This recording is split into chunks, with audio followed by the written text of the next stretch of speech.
Hey guys, so this is week 7 and 8. I thought I'll do them together because they're quite similar. So I'm finally in Italy, so it's not even been 2 months since I started learning Italian, so let's see how it went.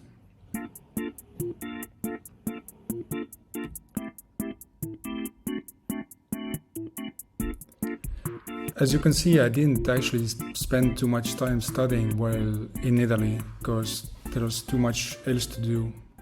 I found out that after just 2 months, basically, I can read random stuff pretty well. But understanding people is quite challenging, and I can't respond properly yet. But it's fine, it was to be expected. So one hack that I wanted to talk about is volunteering. And what I did was I volunteered at a place in the mountains in Tuscany to help renovate the building into basically like a kind of restaurant or Airbnb. I personally use Workaway, but there are other sites as well, such as Woof and HelpX, so you can do your own research. And I think volunteering is a great way to, especially when you're younger, to save money, but also make friends and actually learn some new skills, depending on what you're doing. There might be, some easy stuff as well, such as just householding or housekeeping, but you might be able to learn something new. So this is what I was hoping to achieve as well. These are some of the pictures from the house that I was staying at. On the left, you can see that the second floor was quite livable, but downstairs on level -1 and -2, there were like major works on the way. You can see that they're pouring concrete, and also they're doing some woodwork as well. The other volunteers, and the host. And in the middle, you can see like a typical to-do list. So what I didn't expect was that the conditions in the mountains would be as harsh as they were, because a week before they had 20 plus degrees, and when I arrived in shorts, it was like around 10 degrees. So a major difference. So the house was located in the mountains. It was a super beautiful location. And in the middle, you can see here like a video of some volunteers working as well.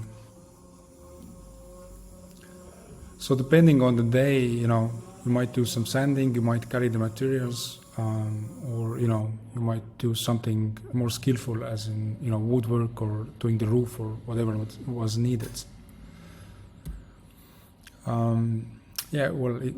No comments here. Italians love their pasta, so it is kind of interesting for me because I never had to cook pasta for 7 people before. So I try to switch it up sometimes. But yeah, as far as skills go, I think after spending almost 10 days volunteering, I think I can cook pasta with my eyes closed now, with different sauces and for, like for a whole family basically. So there are some things to watch out for with volunteering though. One was that one of the main purposes for me was to learn the language, but it really depends on who is there at a given moment and who you're volunteering with.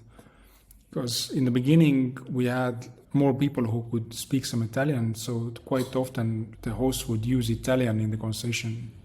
But as those people left, this meant that we couldn't speak Italian anymore, so we switched to English.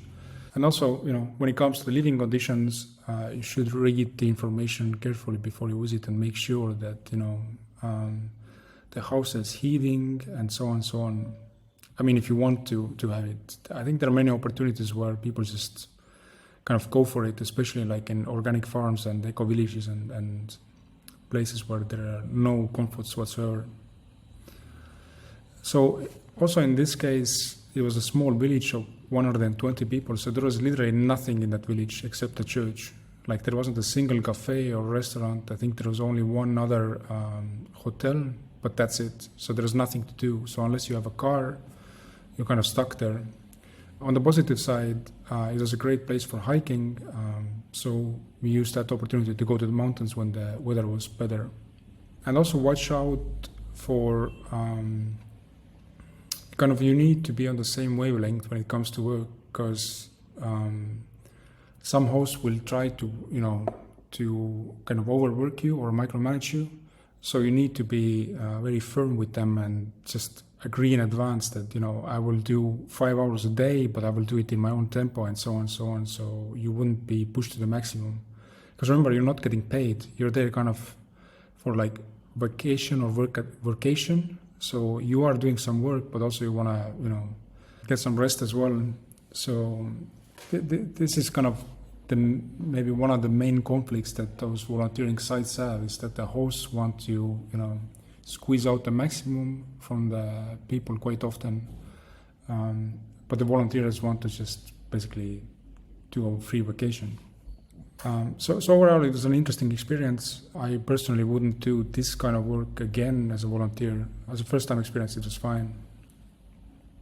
So that's it for this week, and next week I'll be back with some more interesting insights about actually speaking Italian in Italy and trying to make it here, so to speak. Ciao ragazzi.